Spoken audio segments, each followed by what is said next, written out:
500 yards of duct tape, 10,000 square feet of black and clear polyethylene plastic, 12 box fans, 10 pairs of scissors, a few markers, one lonely plastic bag. You are 10 groups of students with an unequal distribution of resources, and by the end of the day, you will build 10 structures that stand alone and later together so that I can climb in and exit from the same door.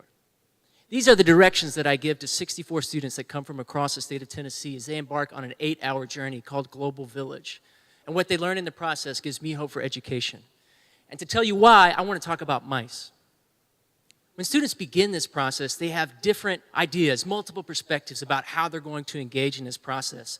Some of them are huge fans of Harry Potter, and so they want to build Hogwarts. Others want the pyramids of Giza. Some think the Great Wall of China. But no matter what they think, they come into conflict. And so they have to figure out how they're going to resolve this conflict, because that's the beautiful yet humbling part of working with other people, right? That we have this conflict and we have to overcome it.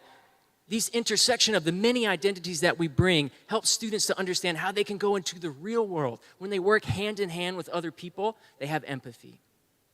As we give the instructions to this activity, we tell students that failure is an absolute possibility, as is possibly going to the hospital, but we want to give them that edge so that they know that what they're doing is groundbreaking. It is new. They do not know if they will succeed.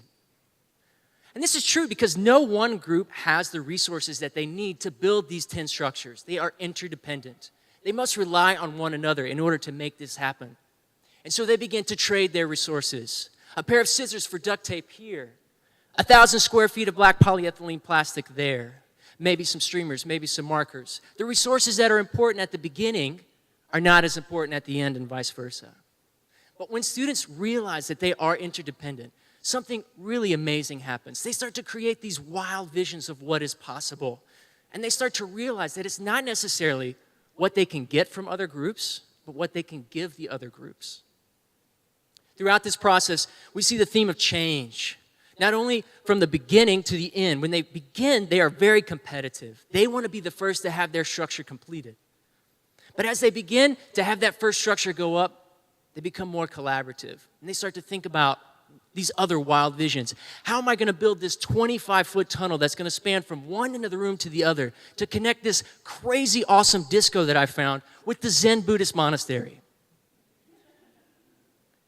When they work together, they achieve amazing things. Do this experiential activity that I think is really important, that's outside the classroom. When we debrief the activity, we ask the students, how did you get the resources that you got? And they say, well, I drew from that one lonely plastic bag that you had, and these are the resources that I got. So we like to think about, how does this apply to the real world?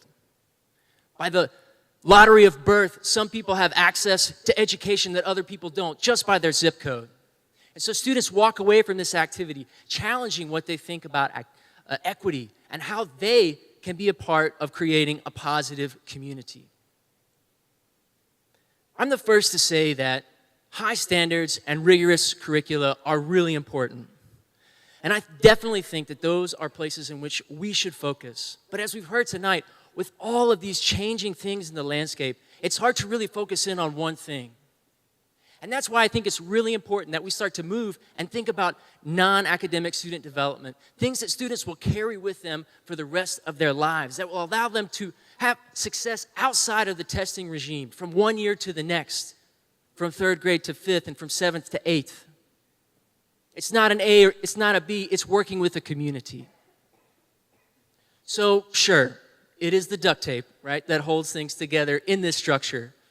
And without it, the students wouldn't be able to build this plaything that they love so much.